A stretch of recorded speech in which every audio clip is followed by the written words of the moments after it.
tensions between France and Australia are soaring after Emmanuel Macron accused Scott Morrison of lying over the AUKUS deal. The French leader said Australian Prime Minister Scott Morrison had lied to him about Australia's intentions, an unprecedented allegation among allies. In Rome for the G20 summit, the two leaders were meeting for the first time since Australia scrapped the multi-billion-dollar deal with France as part of a new security alliance with Britain and the United States unveiled in September. The alliance, dubbed AUKUS, which could give Australia access to nuclear-powered submarines, caught Paris off guard, prompting it to recall ambassadors from Washington and Canberra amid accusations that France had been betrayed. "I don't think I know," Mr. Macron said in response to a question whether he thought that Mr. Morrison had lied to him. Responding to the accusation, Mr. Morrison hit back saying he would not allow slurs against his country from the French leader. He said, "I think the statements that were made questioning Australia's integrity and the slurs that have been placed on Australia,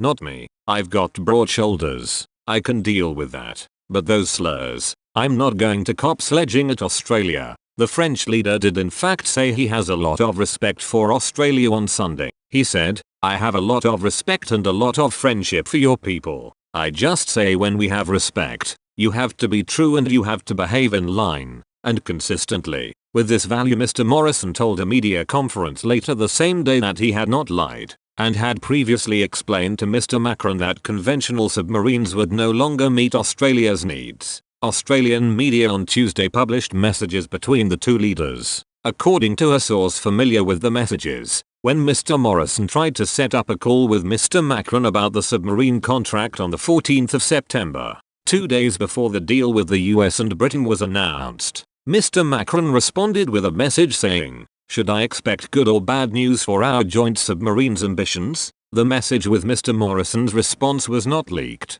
The source declined to be identified because of the sensitivity of the matter. France has said Australia did not attempt to inform it of the cancellation until the day Canberra announced its deal with the United States and Britain. There is no doubt Mr. Morrison needed to put his front foot forward and convince Australians and allies that he wasn't being duplicitous and lying. But there was grave concern that the project would not be completed, said Hayden Manning, a political science professor at Flinders University in South Australia. This month, the European Union postponed the next round of talks on a potential free trade deal for a second time, amid simmering anger over Canberra's decision to cancel the contract with France.